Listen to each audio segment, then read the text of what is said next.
Good morning, students. You will be surprised to see me because I have just joined your school.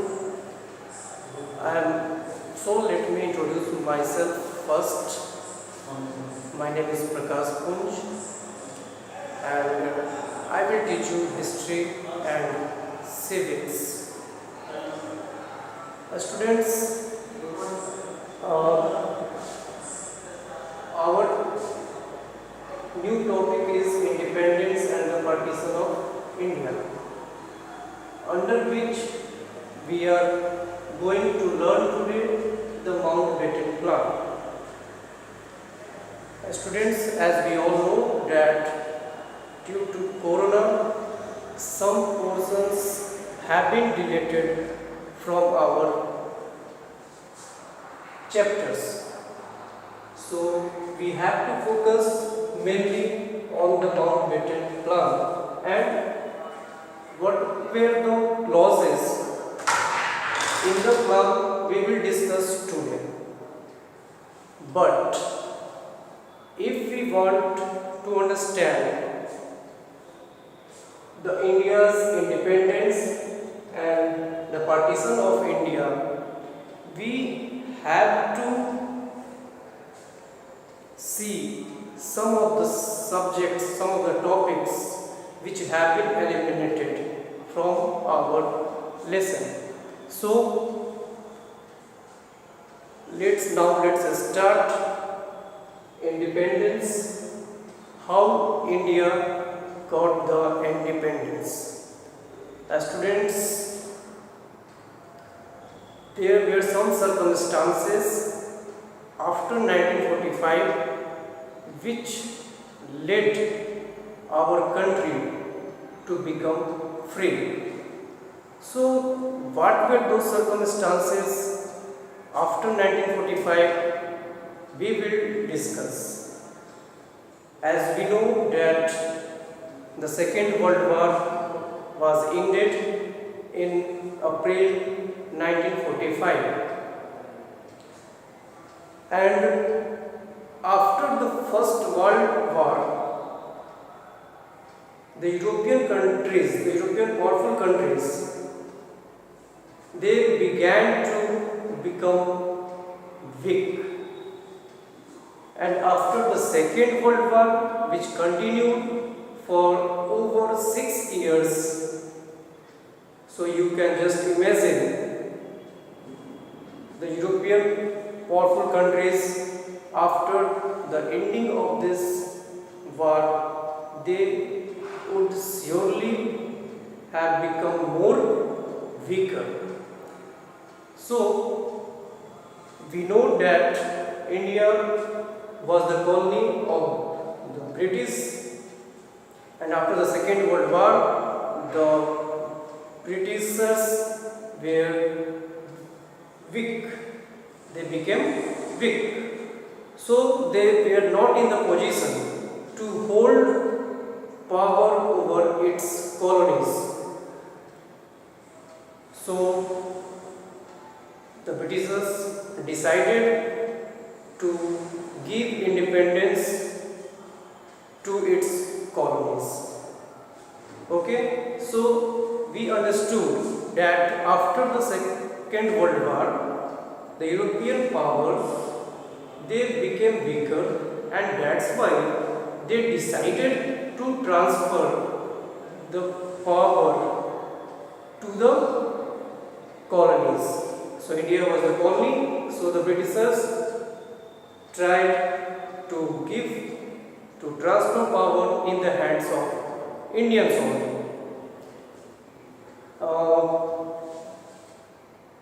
The second point is towards independence, how India led towards independence. The second important point is in 1945, when the Churchill, he was the Prime Minister of Britain, he resigned after the end of Second World War, and a new general election was conducted in Britain, in which the Labour Party on the election, and thus Lord Clement Attlee became the Prime Minister of Britain. Clement Attlee decided to transfer the power from the British to the Indians as soon as possible. So Attlee appointed a cabinet mission, and he sent cabinet mission to India, which reached in India in 1946. Cabinet mission proposed its plan for India, in which there was a formation. There was to be formation of new Constituent Assembly, and the Constituent Assembly would further make the Constitution for India. And till the formation of completion of our Constitution, there would be an interim government. Interim government, you may call it a temporary government, that would work, that would handle all the administration in India till our independence. But there was one party, Muslim League. Muslim League did not accept the plan of cabinet mission. Congress was ready to accept the plan, but due to the Muslim League, this plan failed because Muslim League did not accept the plan of cabinet mission. Here, one more thing I would like to discuss, because our topic is partition of India. So, up to this time we have just discussed that what were the circumstances which led India towards the independence. So we discussed the condition of European powerful countries which became weaker after 1945. Then we discussed that after 1945, Labour Party won the election there. Clement Attlee became Lord Clement Attlee became the new Prime Minister of Britain. He decided to transfer the power as soon as possible to its colonies, and India was one of them. So he sent cabinet mission, but the cabinet plan was failed because when it presented the formation of interim government, Muslim League denied the plan of cabinet mission. So this plan was unsuccessful, and Muslim League wanted to make Pakistan as a separate country. It was Muslim League that insisted that there will be the partition of India. They did not want to remain with the Indian territory. They just wanted a separate nation as Pakistan. As we all know that Muhammad Jinnah was leader of Muslim League at Wardha in 1940. In his presidential speech,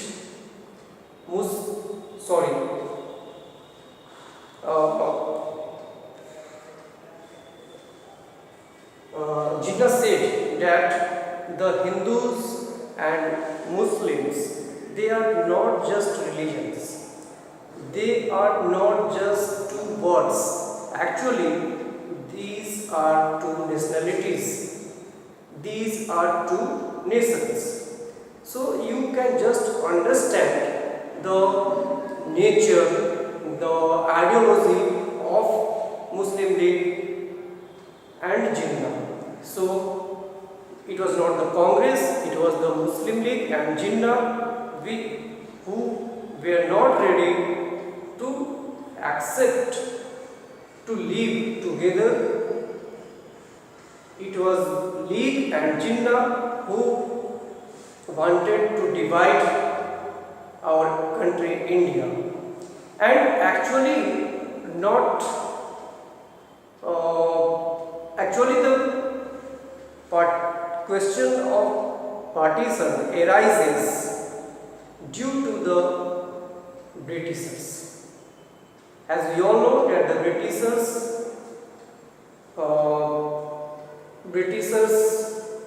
introduced the policy of divide and rule in 1905 when Lord Curzon was the Governor General. Bengal was divided on the ground of religion. So the Britishers sown the seed of communalism actually, and it was watered, and this seed, the seed of communalism was watered by Muslim League, which was formed in 1906, and its leader Muhammad Jinnah. So I just told you communalism. So what is communalism? Just let me explain, because communalism was the main factor that partitioned our country India. Communalism, it is a belief that one particular religion is supreme than the others. If such kind of feeling arises within us, then at very moment we become communal. So it was the Britishers who sown the seed of communalism, and it was further watered, nurtured by Muslim League and Jinnah. Okay, so cabinet, we are discussing that cabinet mission plan failed, and Muslim League were insisted, they were trying to form a separate nation in the name of Pakistan, and when the question of interim government, the temporary government, was refused by Muslim League in 1946, this party called for direct action day in Calcutta. It happened in direct action day. It happened in Calcutta. So everywhere rights, communal rights between Hindus and Muslims were taking place. Okay, the regions which were mostly dominated by Muslims, like in West Punjab, in Bengal, in Calcutta, the capital of Bengal, in Assam also, the riots began to occur everywhere, and many people were killed from both sides. So they were not ready, the Muslim League and its leader Jinnah, they were not ready to be the part of India. They wanted a separate nation. That's why there was partition of India. Understood? Now, when the cabinet plan was failed, the then Prime Minister of Britain, Lord Attlee decided to make another plan. Another plan was that the Mountbatten plan. Now we are coming to the topic. You will be thinking that why sir has taken so much time if we have to read only this topic on the board examination. Just to, my dear students, just to make you understand that why Mountbatten plan was formed and how the partition occurred, why the partition occurred. That's why we have discussed some of the points in brief. Now let's come to the point. This section particularly is coming in your board examination, the Mountbatten plan. So when cabinet plan was failed, Lord Attlee decided to make another plan, and it was called the Mountbatten plan. Why it is called Mountbatten plan? Because Mountbatten was the new viceroy of India. Earlier, it was Wavell. Cabinet mission came during the reign of Wavell. Okay, so Wavell was replaced by the Lord Mountbatten. Okay, so at the time of independence, we can say, of India, the new viceroy was Lord Mountbatten, and he made the plan. Actually, he was the architect of the plan. That's why it is named the Mountbatten plan. Mountbatten, he arrived in India on 24th March 1947.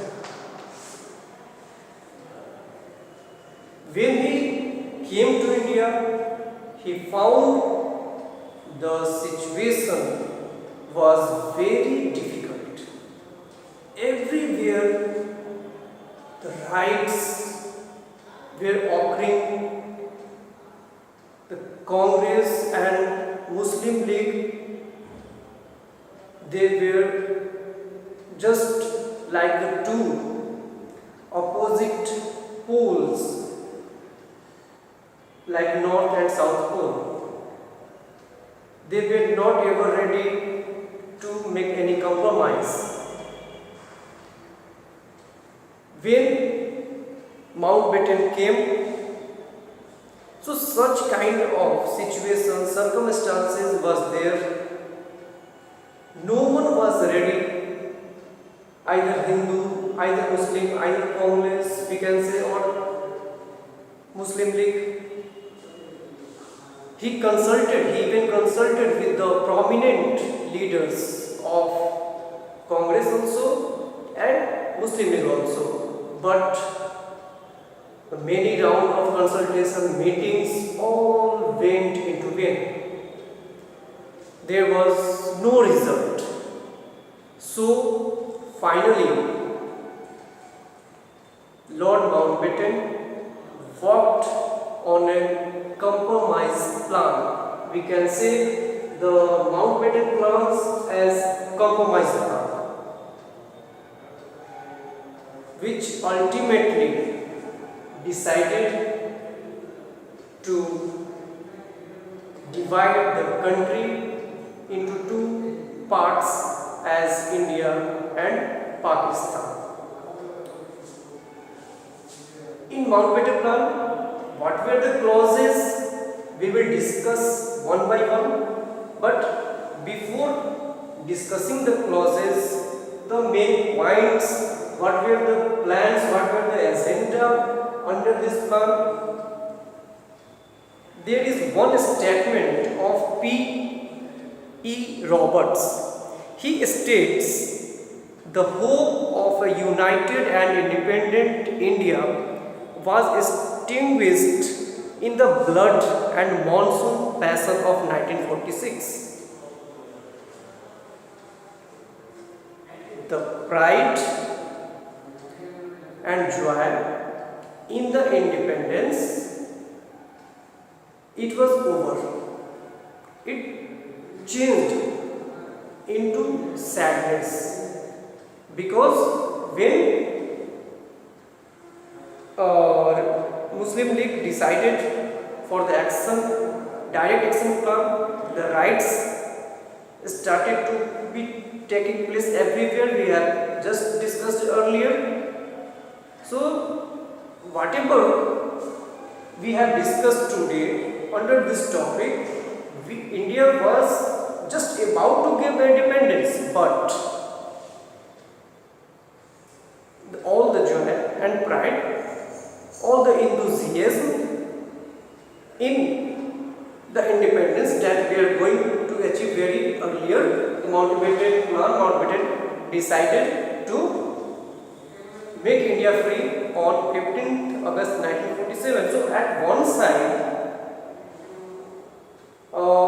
people were happy that after long struggle, after long sacrifice of our national leaders, revolutionaries,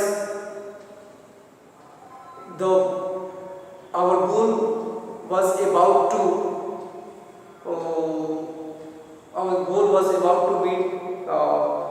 to be achieved very soon. But at what cost? No one has ever thought that we will get independence at the cost of the division of country. That's why P.E. Roberts said that in the blood and monsoon of 1946, the joy, the pride, the enthusiasm of independence, of getting independence, it was just extinguished.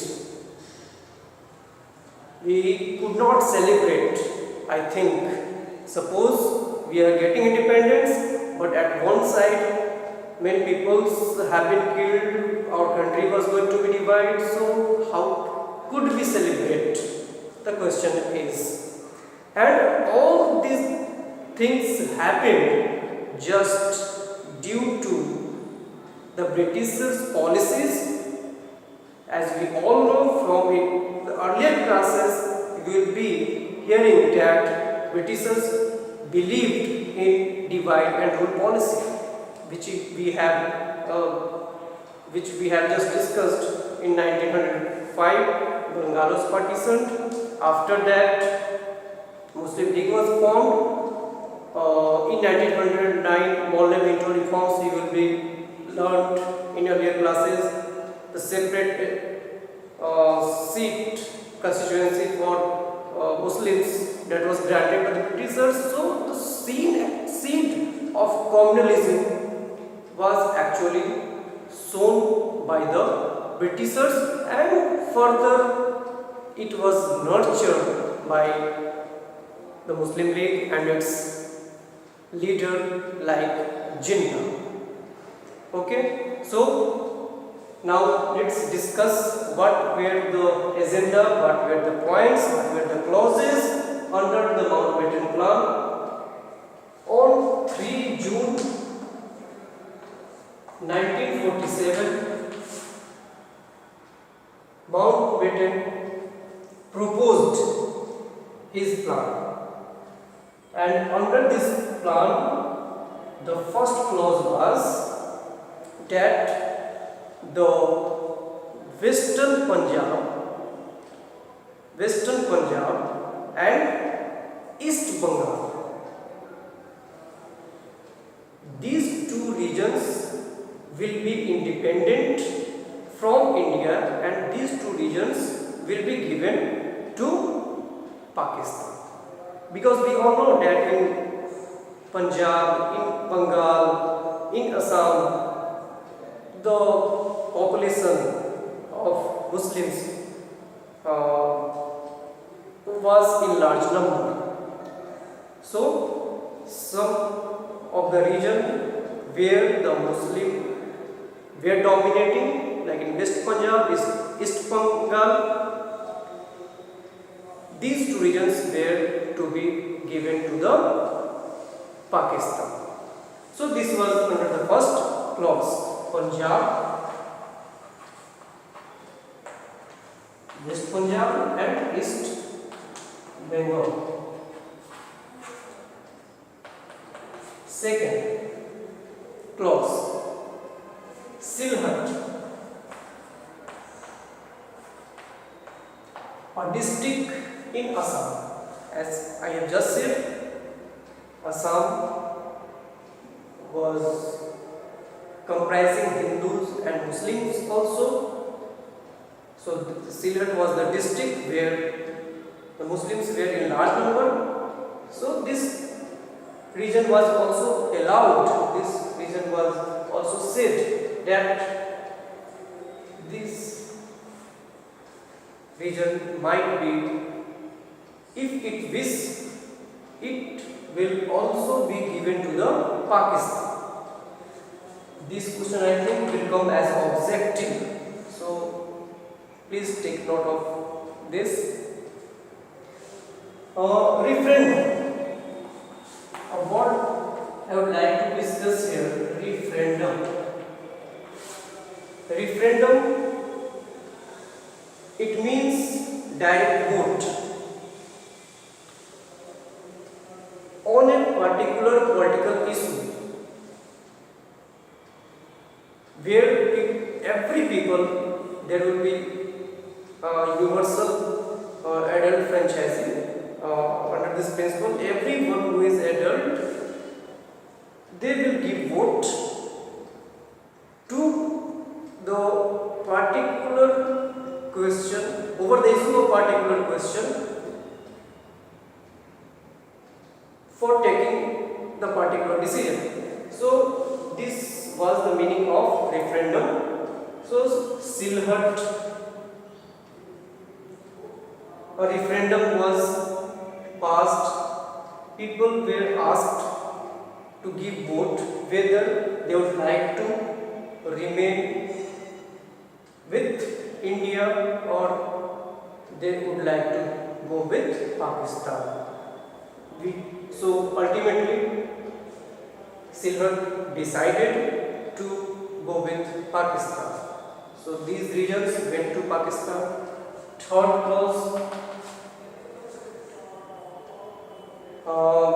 as we have discussed in the cabinet plan, cabinet mission arrived in India and it proposed to the formation of Constituent Assembly and Constituent Assembly would further make for the Constitution of India. So whether the then Constitution that was framed by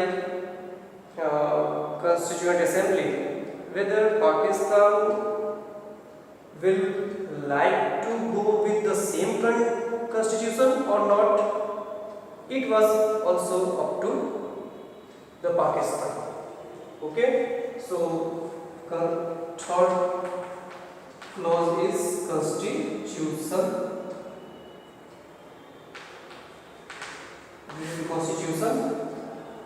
Whether it will be accepted by Pakistan or Pakistan will make another constitution. Fourth clause was Sindh, Balochistan.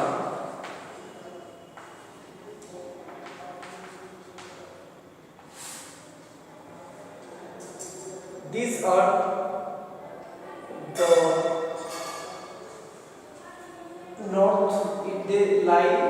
these regions lie in northwest of India.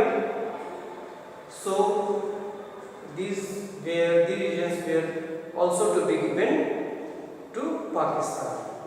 Okay, Sindh and Balochistan. Next, fifth, in WFP, Northwest Frontier Provinces.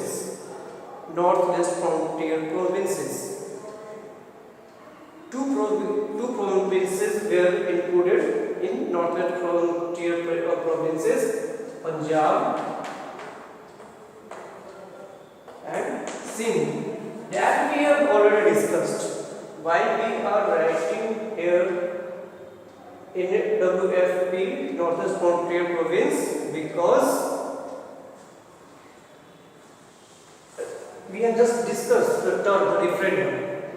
So through the wishes of people by giving their vote, it was to be decided that whether they also want to go with the Pakistan or they also want to remain with the Pakistan. So the fifth clause was in WFP. Next, Indian office, like embassy today in these days. Indian office was in the Britain, so it was to be abolished. Okay, there will be no any Indian office now after the partition of India, after the independence of India in Britain, and it was up to the India and Pakistan that which kind of relationship they wanted to keep with the Britain and the British Commonwealth. British Commonwealth means the Britain and its allies, its colonies, the groups of Britain is called British Commonwealth. So Indian office was abolished and we were free that which kind of foreign relationship, which kind of relationship we want to keep with the Britain and with the other allies of Britain. Okay, finally on 15th August 1947, this date was decided on which India would become free. So we have just discussed the Mountbatten Plan, the clauses in which once again I am explaining the clauses that in brief that West Pakistan, East Bengal, Sylhet, district of Assam and northwest frontier provinces which was included Sindh, Punjab were to be given to Pakistan. And one more thing, one more point was left. Without it, the partition of India and Pakistan would not be completed. Would have not been completed. Next point is Red Cliff line. The border between India and Pakistan. So Redcliffe line, Redcliffe was the person who drawn the line, the boundary that we say LOC now between India and Pakistan. So Redcliffe line was under this clause. The date was decided 15 August 1947. Under this clause, Indian office was to be abolished from Britain. Okay, northwest frontier provinces were given, would have to be given to Pakistan. Constitution, whether they will accept the constitution that was Representative Assembly, India for India. So whether Pakistan will go with the same constitution or not, and Punjab, West Punjab and East Bengal would be the part of Mountbatten or would be the part of Pakistan. So this is my first class of history. So it might be somewhere due to hesitation, it might be somewhere my fluency will be disrupted. So don't mind, please don't mind. It is my appeal to my all dear students of class 10. Gradually in the next class I will be seeing, will try my best to deliver my lectures over the different topics in more efficient way. So thank you, and if there will be any queries you can ask when I will take your class. So that was all for today. Have a nice day. Thank you very much.